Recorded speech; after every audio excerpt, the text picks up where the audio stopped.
The chemical trail is still present on the ground, an invisible path formed by pheromones that guide each worker back to the colony.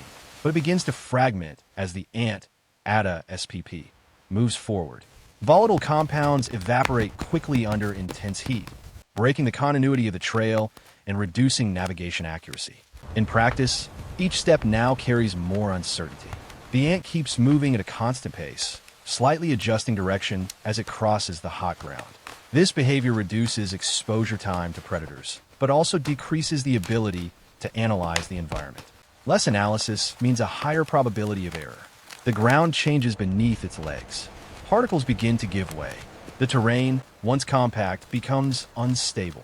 This kind of change doesn't just affect movement, it directly interferes with vibration transmission, which is essential for detecting what is happening around it. The quality of environmental information drops, and this creates a failure.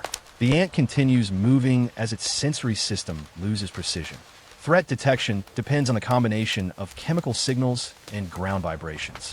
When one of these channels fails, reaction time increases. A slight tremor runs through the ground. The signal arrives fragmented. It could be wind, it could be another insect, or it could be something larger. In unstable soil, vibrations disperse, making the direction of the threat difficult to identify. The ant slows down for a moment. Its antennae move rapidly, touching both ground and air. This behavior intensifies the chemical reading of the environment, trying to compensate for the vibrational failure. But it doesn't solve the problem. Not all predators leave detectable signals. Beneath the sand, a scorpion remains motionless. Its body is partially buried, using extreme vibrational sensitivity to locate prey without being detected. The ant keeps moving forward. Without a reliable trail and without a clear signal, the system enters a state of uncertainty.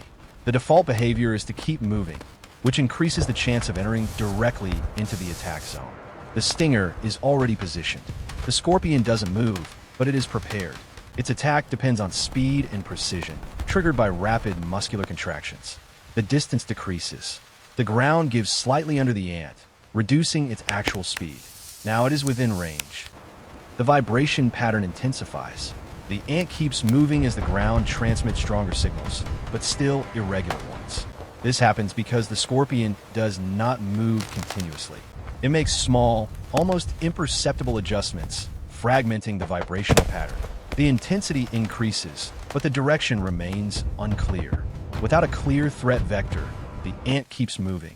This behavior reduces exposure time, but increases the probability of moving directly toward the predator. The distance shortens. Now the scorpion is partially exposed. With more contact with the ground, vibrations become more consistent. The problem is that this information arrives too late for an ideal response. The ant's antennae intensify. It detects that something is wrong, but still cannot identify the threat.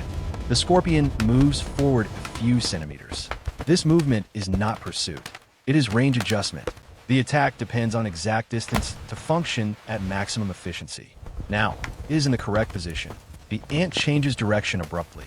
Its body turns while its legs recalculate the trajectory. This deviation is an attempt to compensate for uncertainty, but it creates small delays. The terrain worsens. Its legs sink slightly, reducing traction. Actual speed decreases. Vulnerability increases. Behind it, the scorpion accelerates. A short, explosive movement reduces the distance even further. The stinger rises. The dynamic changes completely. The predator enters the attack phase. The ant detects movement above ground level. This breaks the expected pattern. The system needs to reinterpret the threat, and that process creates a delay. A minimal delay, but enough. The attack begins. The stinger strikes downward at high speed. The movement happens in milliseconds, too fast for a fully precise response. But contact fails. At the last moment, the ant changes direction. This deviation is an automatic reflex, triggered by multiple danger signals at once. The stinger hits the ground. The impact lifts particles of sand and dissipates part of the attack's energy, creating a small window of time. The ant accelerates. Its legs move rapidly, trying to gain distance on unstable terrain that continues to limit movement efficiency. Behind it, the scorpion repositions. After a failed attack, it needs to adjust its body before trying again. This process takes longer than the attack itself, and that time is critical. The distance increases by a few centimeters, but it is still not enough. The scorpion advances again. A short movement reduces the remaining space. The ant changes direction once more.